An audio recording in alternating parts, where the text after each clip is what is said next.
Welcome to Fundraising Growth Now, the arts and cultural industry's resource for actionable insights on raising more money and strengthening donor relationships. Your host is Bob Swaney, founder and CEO of Robert Swaney Consulting. Let's get started.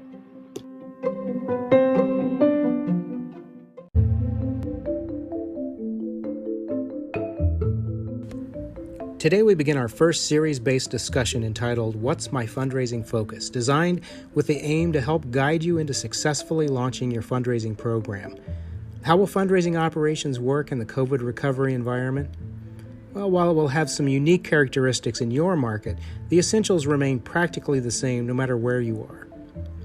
We know for sure that in the weakened environment for earned revenue opportunities, fundraising must continue, and likely at an accelerated pace. So time is fleeting, and you must be ready to launch fundraising quickly, efficiently, and from a position of strength and opportunity. Over the next year, we believe that establishing new donor relationships through the traditional means tying to earned revenue will become much more difficult. And fewer ticket, admission, and event purchases means a smaller universe of new patrons who might also choose to make a gift. So while this pursuit's not exactly wasted energy, it does have a limited potential return this year. So more than ever, it's important to preserve the current donor relationships, especially those at risk, while your performances and production activities have been curbed. So maybe based on what I've said, you might think that the focus should be to go out and perform the act of fundraising as quickly and as much as possible, right?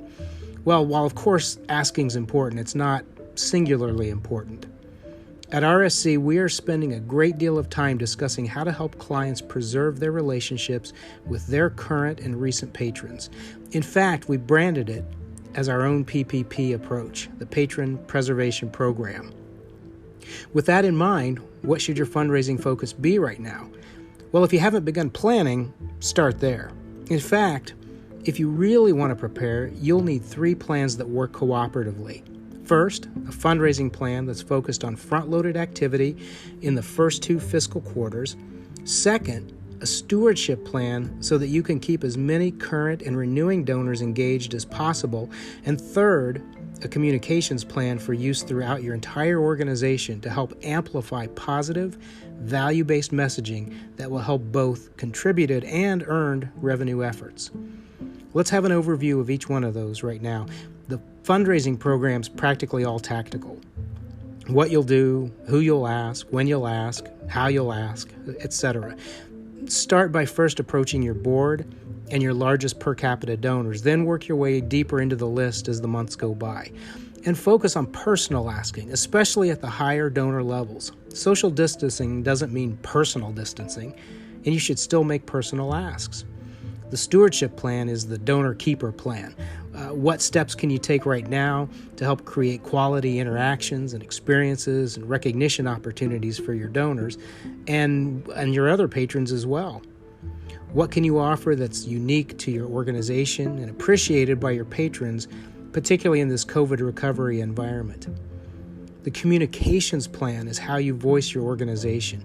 3, maybe 4 key messages that you want to voice over and over with updated specifics as recovery progresses.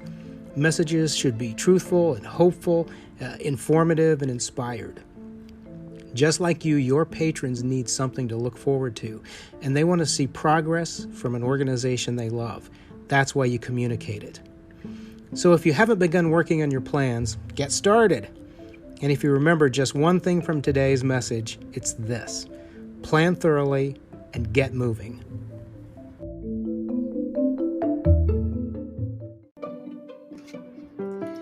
Thank you for joining us for this edition of Fundraising Growth Now. For the latest insights and information, please subscribe to our channel, follow us on Facebook, and join our mailing list at rscfundraising.com.